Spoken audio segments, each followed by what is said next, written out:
Okay, you ready? So, you're sure you're ready? Okay. Today we're celebrating Mother's Day, so I thought we'd start with, we did the musical interlude. Would you like to hear a Mother's Day story? Yeah, thank you very much. Okay. So we're celebrating Mother's Day throughout the USA, and here's a story called A Tradition to Note by Josiah Hubbard. And I just came about this story, and I thought it was a very sweet story, and I thought it was very meaningful for brothers and sisters in our church. It goes like this. He says, and by the way, he's a professional writer, so writing to him makes sense. He says, the first note I ever wrote from my mother said, "Hi, Mom. Have a nice day. Love you, Skip." That was her nickname for him. He said, I was 12 years old when I wrote it, and I tucked it discreetly into her change purse. So he wanted to surprise his mom with a little note, right? He says, I knew that when my mom bought her meal at the cafeteria, she would have to rifle through her purse for change. I didn't know. So women, by the way, carry change purses. It wouldn't work for a man, by the way, right? It wouldn't work. Anyhow, for a woman it works, for a change. I didn't know that she would keep that note, laminate it, and carry it with her for the rest of her life. Isn't that interesting part of that? Just the beginning. So then he says, from the day that I first tucked that sliver of paper into my mother's change purse, she and I left each other clandestine notes. Sorry, it's misspelled. To be placed in the refrigerator or freezer, under a lamp, or by the TV remote controls. To peek out from under an ashtray. I even found one stuffed in my shoe. From the outside, our notes may have been banal summations of our day, thoughts, wishes, or observations. But between my mother and me, they were a lifeline, a communication with each other that no one else shared. You're learning, kids? He says, I didn't cry the day my mom died. And I didn't cry a week later when I went to the funeral home to collect her cremated remains. The ashes weren't my mother. Neither was the broken, shut-down body that I held in the hospital room, and I was so thankful no longer had to suffer. So he took care of his mother when she was dying. Recently, I found a note that my mom had left me, one that had remained hidden for years. It was scrawled on a piece of yellow-lined legal paper, and it was tucked away in the pages of my favorite childhood book, Charlotte's Web. It read, Dear Skip, I love you always. I miss you a lot. Don't forget me. Be happy. Love, Mom. That day, I cried. Isn't that an interesting story? We're still alive. You have a chance to tell your mother you love her today, before she goes to the spirit world. Right? So let's take advantage of our life on this earth to do that. And all the loved ones that we really love. Okay? So these are typical Happy Mother's Day signs, right? This is, of course, written in crayons with a lot of colors, like kids like crayons. So this sort of saying that a kid made that for the mother, right? And sort of like a not such a great picture down there of a flower. And then here's another one. I love you, Mom. And then see the letters are sort of funny because a kid couldn't make, accurate letters. Here's another one. I love you. And then this is like supposing children don't know how to spell love. So it's just L-U-V, right? So kids would just say, I love you, Mom, and not spell it correctly. But we wouldn't care about that, right? Moms wouldn't care if it was misspelled or like goofy letters, or moms wouldn't care about the external shape. They would care about the internal content, wouldn't they? That's why we do things like that. We care about the internal content. Then there's always one like this. This is from Woody Allen to his mother. Mom, even though your erratic behavior over the years is likely the source of my low self-esteem, biting sarcasm, irrefutable passive aggression, and pervasive abandonment issues, I still really love you and hope you have a wonderful Mother's Day. There's always one like that in every crowd, by the way. Yeah, it's a Woody Allen one.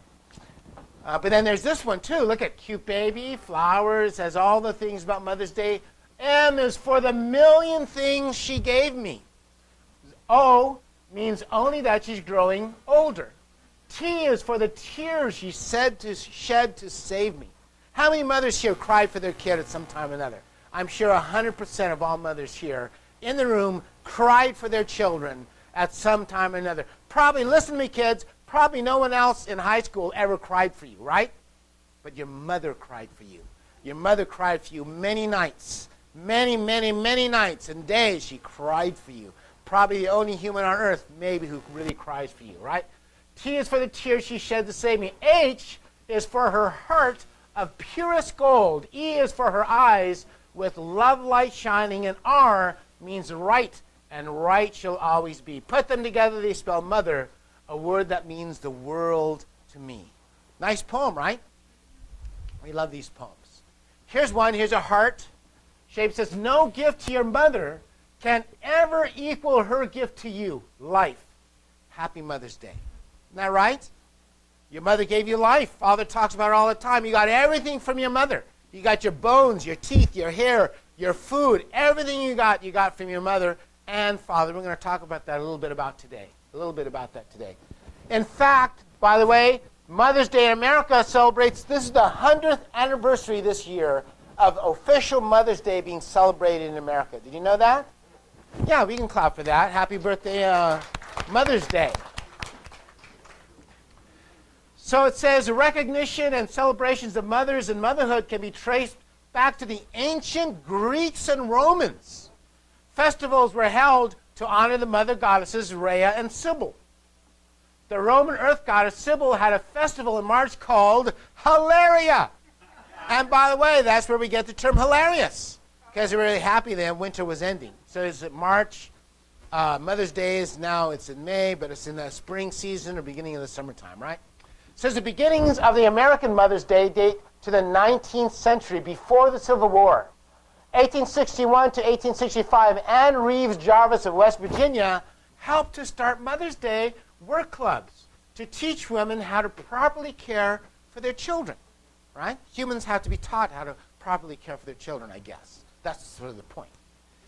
In 1868, Anne Reeves Jarvis organized Mother's Friendship Day. Listen to this. This is just exactly what True Father would do.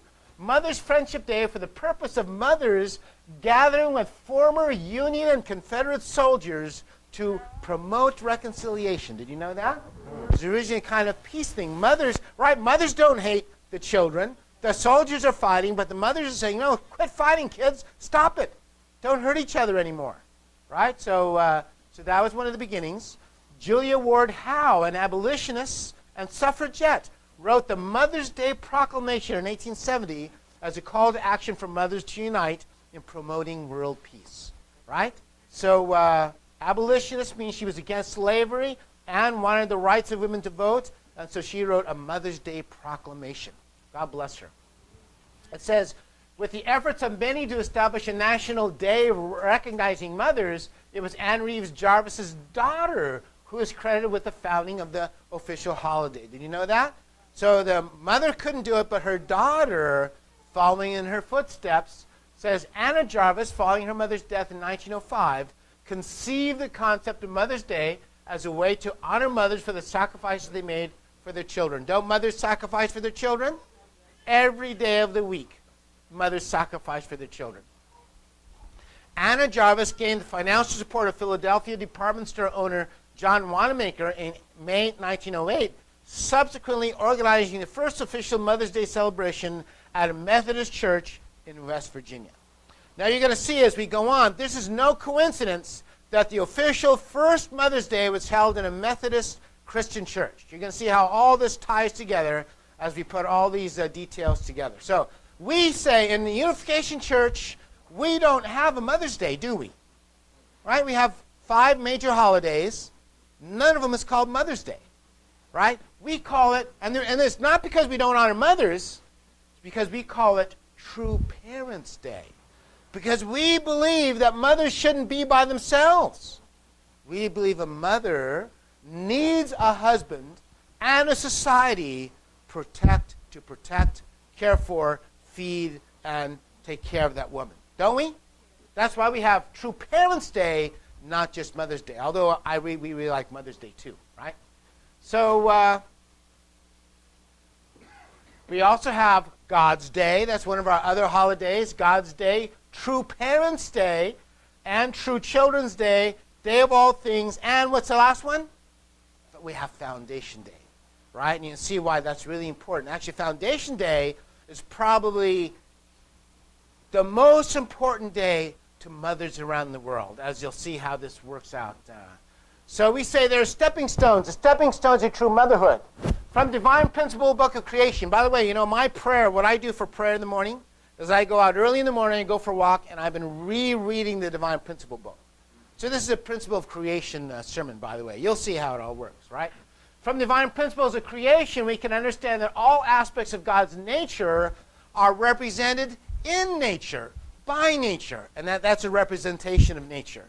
We say all things of matter and energy obey the basic laws of physics. You remember last week we talked about Isaac Newton discovering invisible laws that control the universe. These laws represent the intellect or mind of God, right? I mean, that's obvious. See, most people recognize that. So we say this is one of my favorite diagrams in the Divine Principle book. It's a diagram of various circles, and they represent certain aspects of God's character. We say the first aspect of God's character is God has intelligence and logic. Therefore, we have invisible, logical, orderly laws of physics. And many people relate to this. Like even atheistic scientists say, yes, there are invisible laws, they're immutable, convertible, that control the universe. And we call them the laws of physics. So even if they don't believe in the mind of God, they understand these laws and they know they have to obey those laws. Right? Last time, remember, we talked about gravity. And even if you didn't believe in God, you believe in gravity. Right? And ideally, you don't jump off a cliff or something like that. And we say what this looks like, it looks like this. When we look at the universe and the world around us, we see that everything is made out of these two particles, protons and electrons, right? And that the atom, we say this atom, electron, proton, positive and negative, is a symbol or a picture of all things. Isn't that right? Right? This is all things. This is all things in the world we know of. This is all the elements.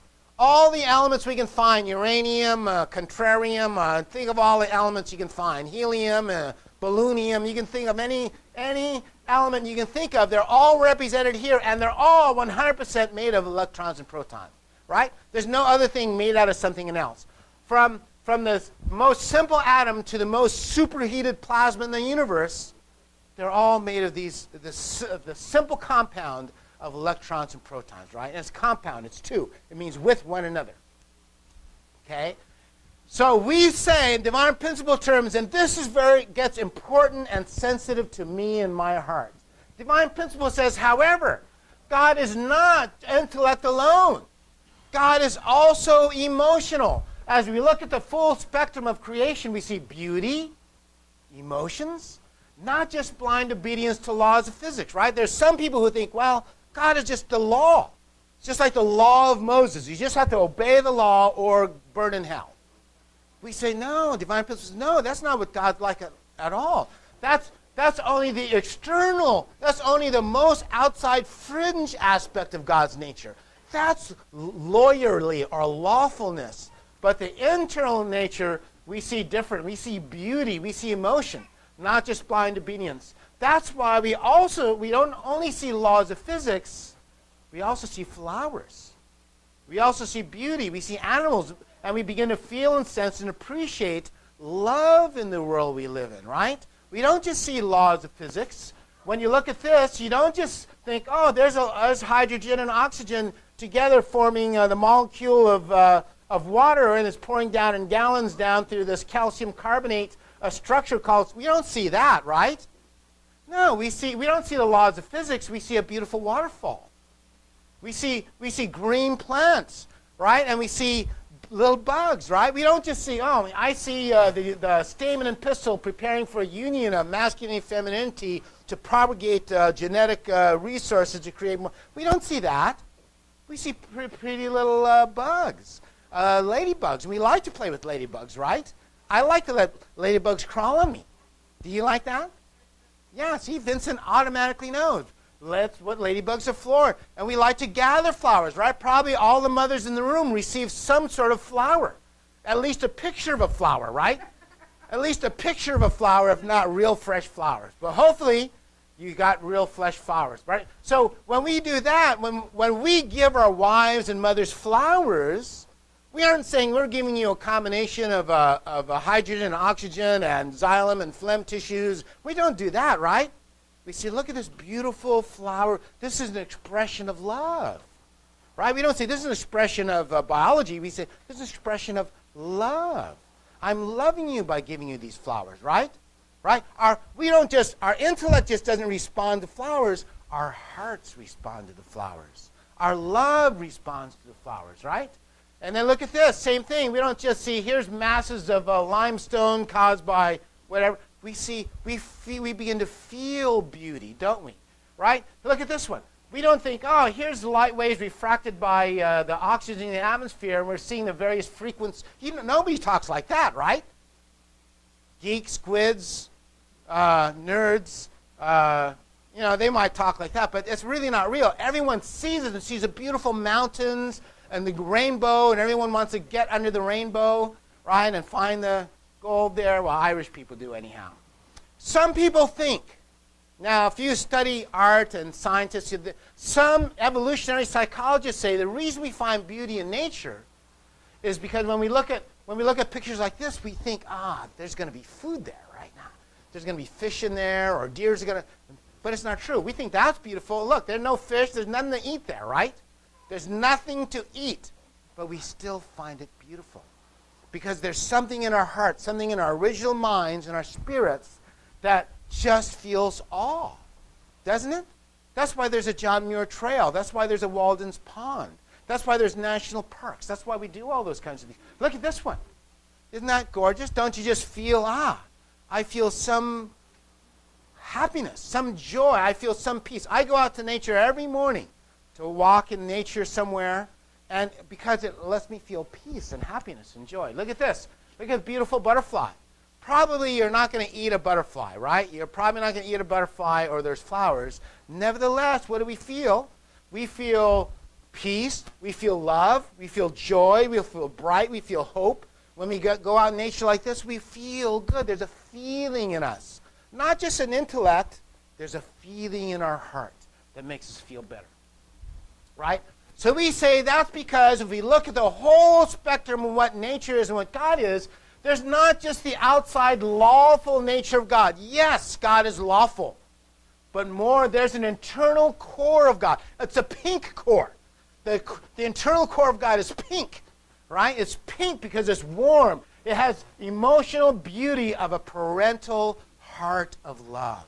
That's what Reverend Moon came to tell us all. There's an internal nature to God that is beyond law. That's why Jesus always taught about mercy, forgiveness. He said, no, we're not just a nation of laws. God isn't law. God is love. God is heart. Just like any parent forgives their kids, God forgives his children, right? So we say this is an internal core of God, is this parental nature. That's why when we look at nature, look at, you see this big giraffe, mother giraffe. What does she do? She's taking care of the baby giraffe, right?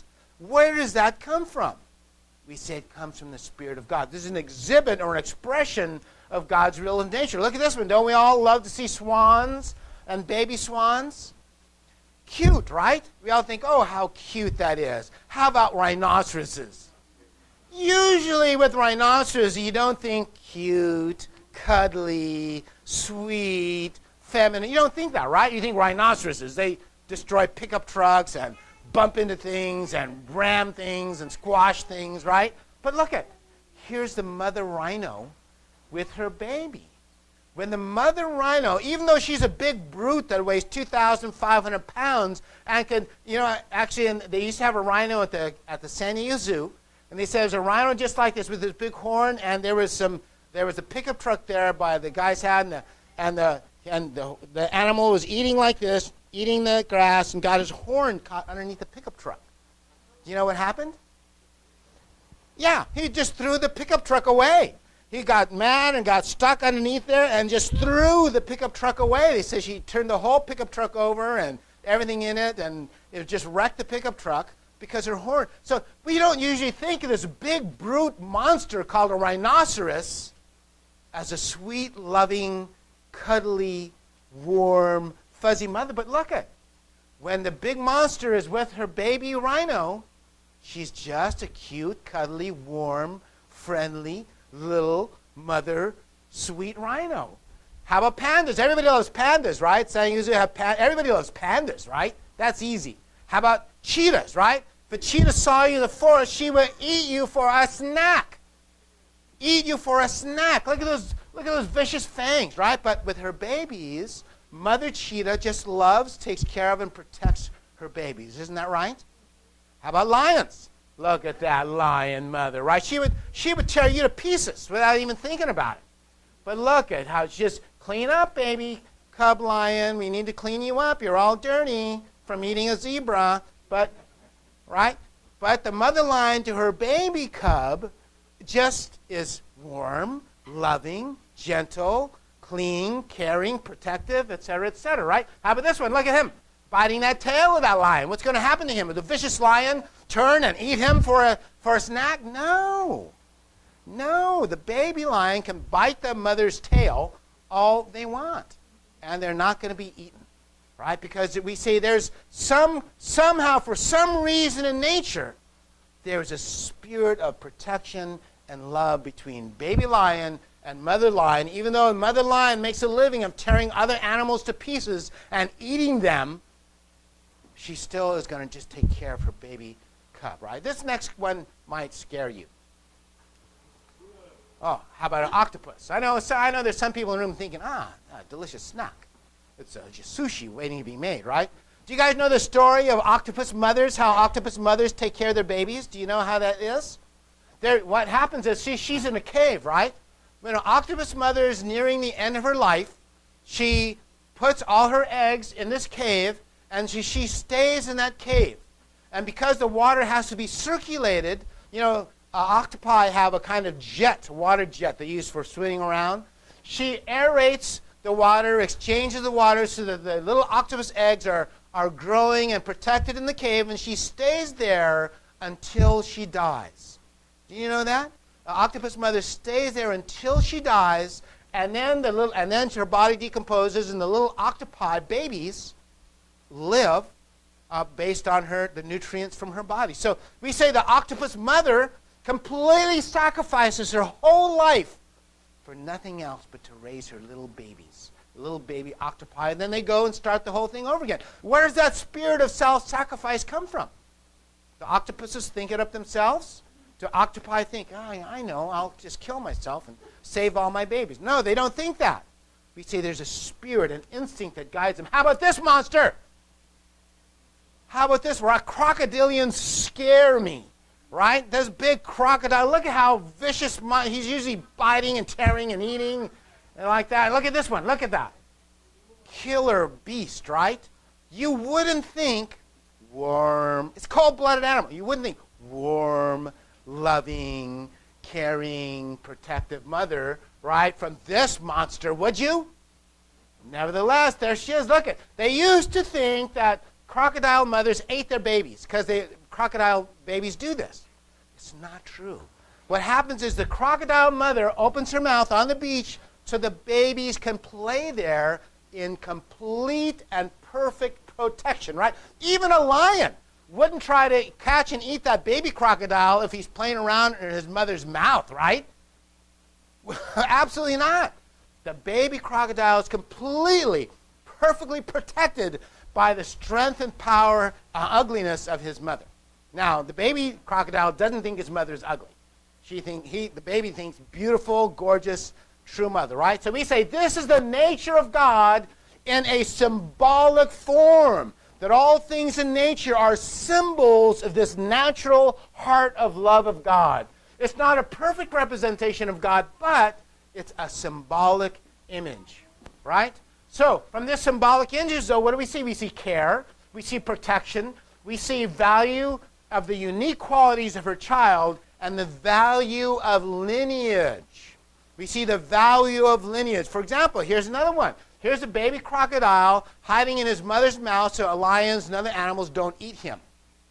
Now, you might think, that's a great idea, right?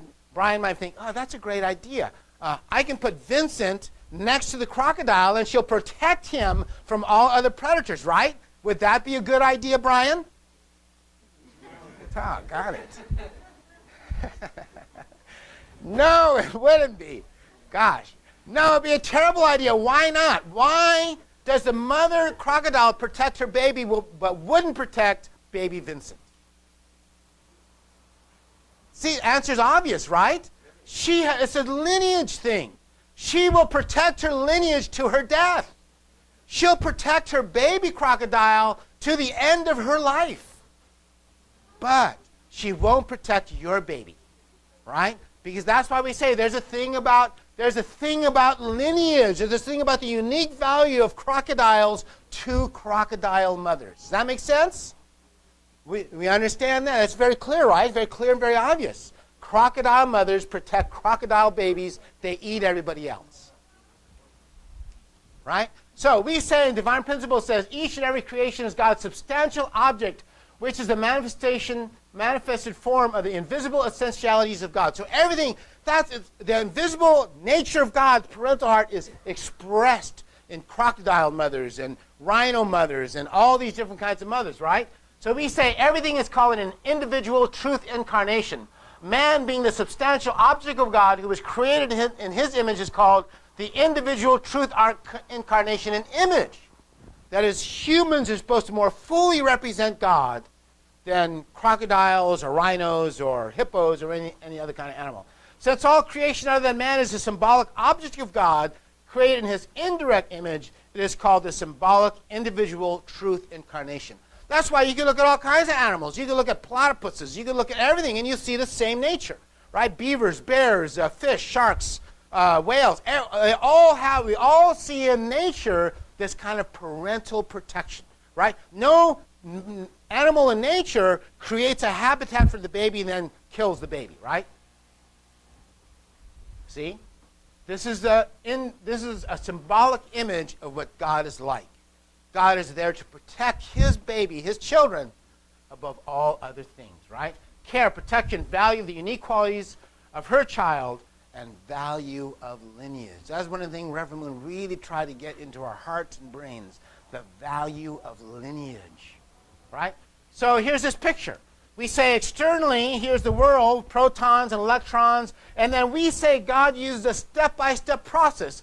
That is, animals are female and male animals centered on this kind of heart, and animals have give and take action with their instinctual nature. That is, animals don't think about what they're doing. They just do it automatically. They just obey the laws of the universe just like protons and electrons obey the laws of nuclear physics. They just obey. Someone wrote the laws, something or someone wrote the laws. We call that being God. That says, crocodile mothers, take care of your crocodile babies at all costs. We say that's God's individual nature. So we see steps of development from the most basic symbol of a hydrogen atom to the most complex creation on earth, and that is the intellect, the will of goodness, and the heart of love of man and woman. We're the most complex creature on earth. Is that true? Okay, one person believes. I'm getting somewhere. You're telling me I'm getting somewhere. Good. Man, being the substantial object of God who was created in his image, is called the individual truth incarnation in image form. Since all creation other than man is a symbolic object of God created in his indirect image, is called the symbolic individual truth incarnation. So it looks like this. Here's these animals, here's this, and then here's woman and man. Not female and male, but man and woman is different than all the other animals on the earth. We're supposed to be the image of God on the earth. So, but we say this. Since we don't see, normally you don't see men and women acting godlike or divine, right? Mostly they're just up to their elbows in bills and headaches and problems and conflicts. What happened? We say there was a fall of man. The human fall signifies that through some act, we're not going to discuss that today, man was cut off from having a give-and-take relationship with God, thus failing to unite into one body with God. Don't we all know that? Doesn't everybody here in this room, don't you all pray to God and wish you were one body with God? Don't you all pray and ask God, what the heck is going on? I'm confused. I obviously am not one with God. I am not the incarnation of God on earth. Don't you feel that every day? I do. Thus, failing to unite in one body with him. Instead, man entered into a give-and-take relationship with Satan, forming a reciprocal base with him instead of God. That's why we resent. That's why we hate. That's why we get mad and throw things around. That's why we don't sometimes fight with our parents, or we fight with each other. All those different kinds of things, right? Since the fall of man, human beings, human mothers and fathers have not been able to perfect what we call the four-position foundation. That is a true son of God, to become a true son of God, a true husband to his wife, a true father to his children, and a member of a true society of true love, dominating nature with true love. And also women, likewise, we have not seen a woman become a true daughter of God, a true wife to her husband, a true mother to her children, and a member of a true society of true love, dominating nature with true love. We don't see that, right? We do see saints. We do see individual saints, but usually even individual saintly women, the rest of the world is at war with them, isn't it? The rest of the world is at war with those saintly heavenly women, trying to raise their children to be good. We can say we have never seen true mother or a true society to support a true mother. We have many brief moments of beautiful, saintly, self-sacrificing, godly women who began to give us a picture of what true motherhood is like, right? We can see a picture of it, self-sacrificing mothers, working hard, giving everything for their children, but we don't see all the society uniting with them. That's the problem. That's the point we're trying to get at here. We need more than just a woman trying to be a good mother. We need a woman and a husband trying to be good parents. We need a woman and a husband trying to be a good family. We need good families trying to be a good society. We need to see good societies trying to create a nation of peace. We need a nations of peace trying to create a world of peace. That's what we mean. Is there any doubt humans are the most complex creatures on the face of the earth? It takes only one day for a horse to run, right? A horse in one day is born. A horse is born. By the end of the day, he can run faster than a wolf. Did you know that? It takes 1 year for a lion to learn to hunt. When a male lion is 1 year old, he's already hunting and eating zebras and other animals like that. Nevertheless, for human beings, it takes at least 16 years for a human child to learn how to drive. Did you know that? Thank you. Thank you very much. Listen to this. And amazingly enough, even at 16 years old, many human children have not learned to clean up their own room yet. Because they're so complex, because their intellect is so complex. They couldn't even do that. Or put their dad's tools away when they're finished using them. Did you know that? Just because we're more complex. These animals are very simple. Just 1 year a lion can hunt, or 1 day a horse can run, right? But human beings take decades to learn how to clean their room. Decades to learn how to put tools away in their proper place. Only humans dominate all the earth. Only humans dominate all land masses on the earth, right? There's only humans that can live in Antarctica, the desert, everywhere, right? Other animals can't do that. Only humans dominate agriculture. Only humans dominate air transportation, right? No other, birds can fly, but birds can't fly things or people or other animals around. Only humans can overcome bacteria. Only humans travel to outer space. And only humans develop knowledge of all the other animal species, plant species, and inorganic matter in the universe, right? We're special. Humans are special, but we're not special enough yet. Only humans have the ability to appreciate the beauty of the universe and travel to all parts of our planet to see Earth's beauty. Right? Recently, Bob Millard told me he went to Mount Zion and he could see how beautiful it was, right? No animals took the trip with him. Right? When you go out to see a beautiful ocean on the bay at La Jolla and you see how gorgeous and beautiful it is, there's no animals, I need to go to Hawaii, right? Animals don't have a bucket list that says, I need to go to Hawaii before I die and see how beautiful it is out there, right? Only humans do things like that. Why? Because we're supposed to be the image of God. We're supposed to unite with God, see the beauty God made, and praise God, and fall in love with God through seeing the beauty of nature, of all creation. We're supposed to fall in love with God. Only humans dominate all land masses. Didn't I say that already? Only humans love and develop and cultivate beautiful flowers, right? And then this is very special. Only humans love and develop and cultivate flowers, plants, trees, puppies, kitty cats, all sorts of serpents, insects, trees, fish, and all other kinds of living things, right? People have aquariums in their house. They have ant farms in their house. Other animals don't do that. Beavers make beaver dens, but they don't have ant houses or aquariums in their beaver dens, do they? Thank you.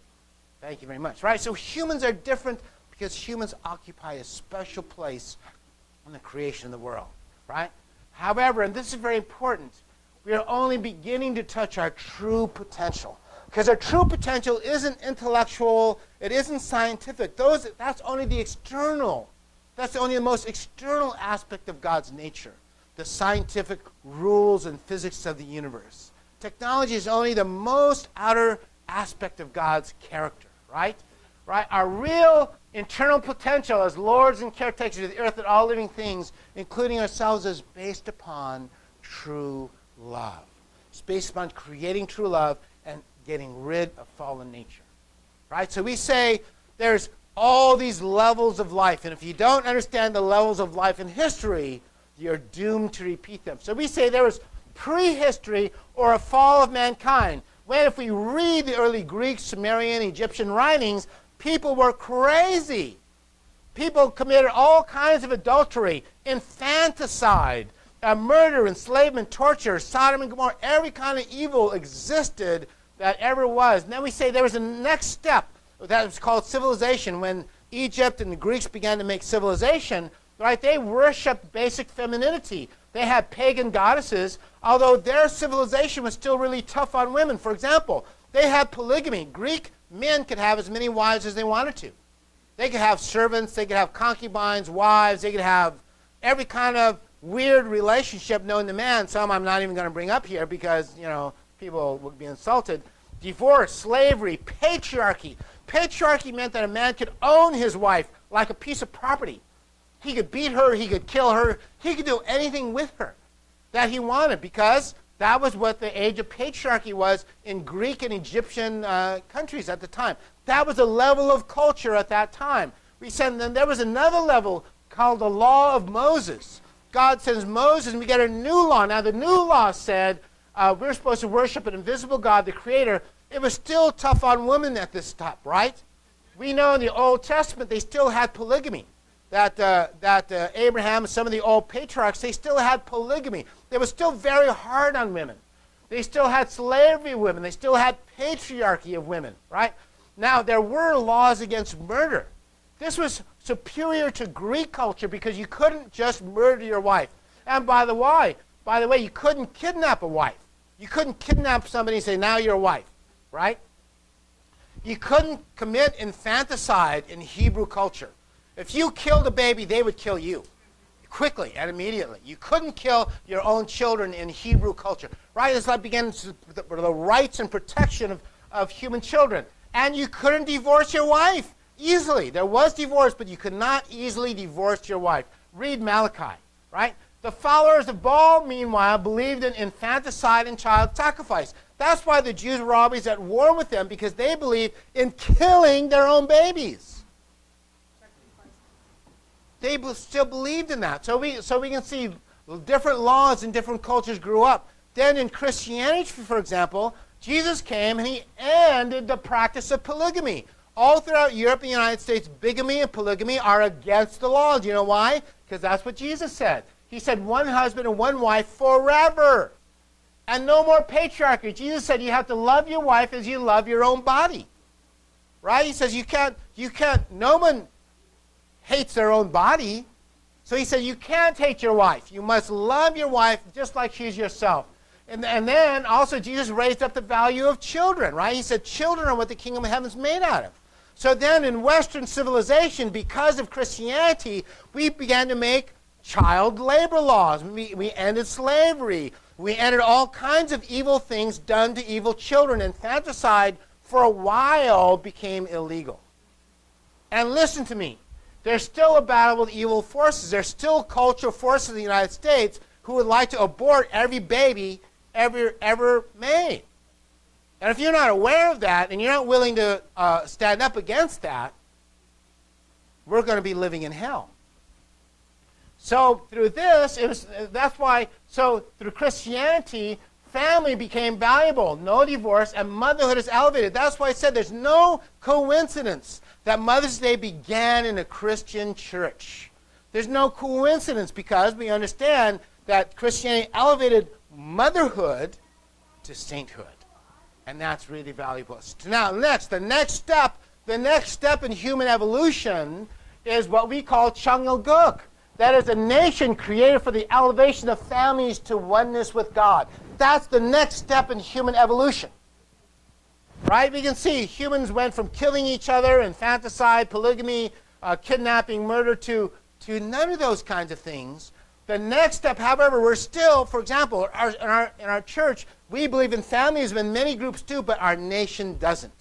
The culture of our nation is more of a culture of adultery and passion and alcohol and all those wild kinds of things, instead of a nation that focuses on marriage, families, lifelong love, true love, and things like that. So we say the next level is a nation created for the elevation of families to oneness with God, husband and wife, parents and children, grandparents and neighbors, and a whole nation of true love, where the whole nation makes laws and uses all its resources to protect its children, grow up its children, and love its children.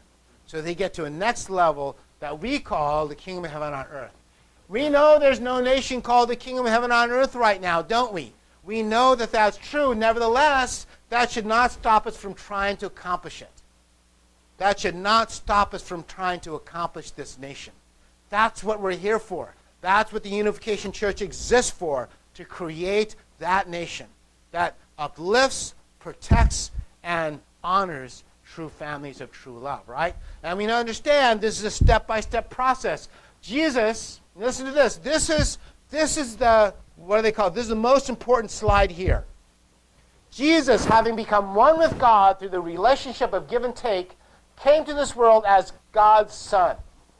Therefore, if and when fallen man unites with Jesus in a perfect give and take relationship, he'll be able to restore his original nature, thus entering again into a give and take relationship with God and becoming one with him. This is the road. And this is the only road creating a kingdom of heaven on the earth where people do have freedom, honor, love, protection, and all those things that we really want, right?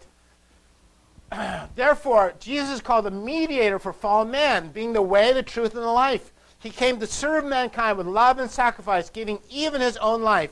If we turn to him with faith, we should not perish, but have eternal life. Now this is, by the way, this is directly out of the Divine Principle book, Principle of Creation. Okay. If you were a first century pagan, how would you meet Jesus? He was dead. How would you meet Jesus if you were a first century pagan? Take a guess. No, lions wouldn't introduce you to Jesus. Take another guess. Okay, I give up. Through the apostles, of course. You would meet the apostles. They would come and teach you about Jesus, right? You'd meet Peter or Paul or James or Thomas or Matthew or any of those apostles. They would come and teach you about Jesus. It's still the same today. How are you going to learn about Jesus? I believe in the modern day apostles of Father and Mother Moon. They're coming to teach and preach this understanding of actually really building a kingdom of heaven on earth. That's what they wanted to do. That's what Reverend Moon said we were doing with Foundation Day. So we have seen our true father and true mother in restoration history only with enemies on every side. I agree, and it's been tough for our movement and tough for brothers and sisters to go through this. We've only seen Father and Mother Moon anointed by Jesus, but still with only enemies on every side, right? Our true parents should have had all creation, angels, men, women, children, plants, and animals appreciating that position with unlimited potential and growth. The time when Reverend Moon began his mission, Christianity was the apex of human history, the most powerful, most complete kingdom on the earth, but missed him. This is what we're striving to accomplish. This is what True Parents Day means. This is what Foundation Day means, foundation of a new nation. Now we know we don't have a nation, exactly a nation yet, but we can build a culture and we can still live to accomplish that. So we say a human mother is not supposed to make it through life alone. That's why Mother's Day is great, but Mother's Day only fits with Family Day. It only fits with True Society Day and True Nation Day. She should be cared for, supported, and helped by her husband. And beyond that, a society and tribe of helpers, grandparents, aunts and uncles, local and federal governments should exist to help that mother become a true mother. Right? True father was not accepted by Christianity just as Jesus was not accepted 2,000 years ago. Nevertheless, Jesus left the foundation to raise up a new world, and we are at the apex of Jesus' ideology. Right? True father was not accepted either. Nevertheless, he left the foundation to start a new world. That's you. That's us. That's all the blessed couples of the world. That's first, second, third generation children and family members. You have the blessing. The door is open. The question is, will we walk through it? Will we do the hard work necessary to build this ideology and this culture? We say Adam and Eve had the opportunity to grow to direct oneness with God. If they had succeeded, they would have become one with God, learned the secrets of creation, became one with each other. They would have become the true parents of all mankind. The angels, all the creatures would have praised them. That's your position right now. That's our position, right? That is a position of first, second, and third generation blessed couples on the earth today. The question is, let's grow and let's develop. That's why we're the Family Federation for World Peace and Unification. We want to unite all families with the same mind, same conscientious idea, into one unit to create a true nation and one family under God. Amen? Amen. Amen. God bless you. Thank you for listening. Appreciate it.